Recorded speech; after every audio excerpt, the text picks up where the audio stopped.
Hi everyone. I hope you're having a great day, even if you're in your car like me. Uh, it's a good place, good sound in the car, so good place for a to record a video. Just want to remind you a slight change again this week, and changes seem to be part of our lives right now.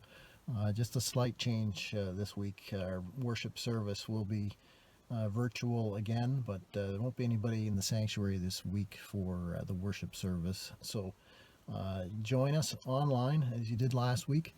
And but if you were planning to come for the drive-in to tune into 95.9, don't plan to do that this week. There won't be anybody at the church building during the service time. So just plan to join us online through our YouTube channel.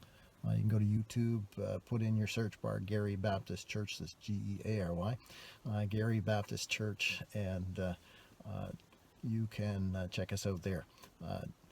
That spelling of Geary is a good story for another day, but you can spell Gary various ways. A lot of people spell it Gary, but not here, not in our neighborhood. It's Geary. So, but I'll tell you that story perhaps some other time.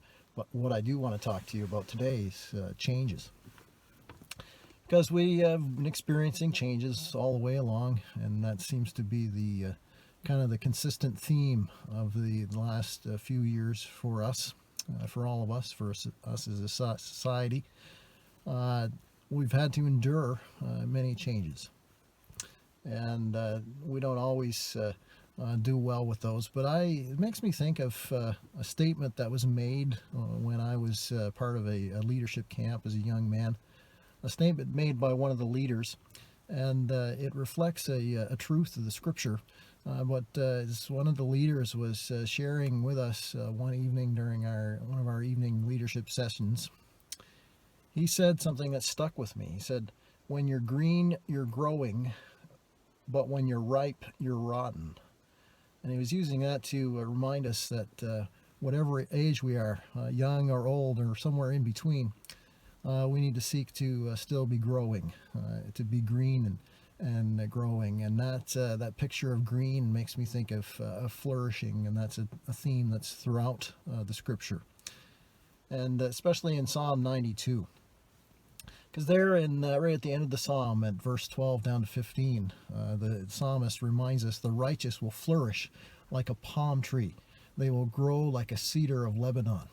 That picture of lush growth, and we know that a tree is always changing, and trees are green in their season, and we have evergreen trees that remind us of the fact that as trees are growing, they're continuing to do and be flourishing and to do what they were intended to do.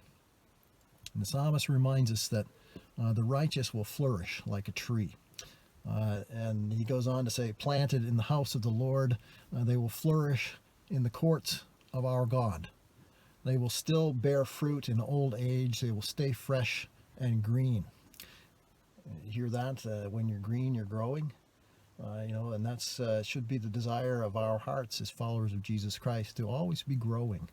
And the psalmist ends the thought with this: the righteous, they will be proclaiming, "The Lord is upright; He is my rock, and there is no wickedness in Him." He is our rock. There is no wickedness in Him. Because you see, the only way for us to be righteous, to be declared right with God, is to put our trust in the righteous one, the one who's known as the rock, Jesus Christ. See, there's only one way that we could ever be right with God, and that's through what He has done for us, putting our trust in Jesus Christ. So I hope you're trusting in Him today. I hope that you know what it means to be right with God, because as the psalmist makes it plain to us, the righteous will flourish like a lush tree, like something that's green and growing. So let's keep growing, and let's keep growing in the Lord. Hope you're having a great day wherever you are. God bless you.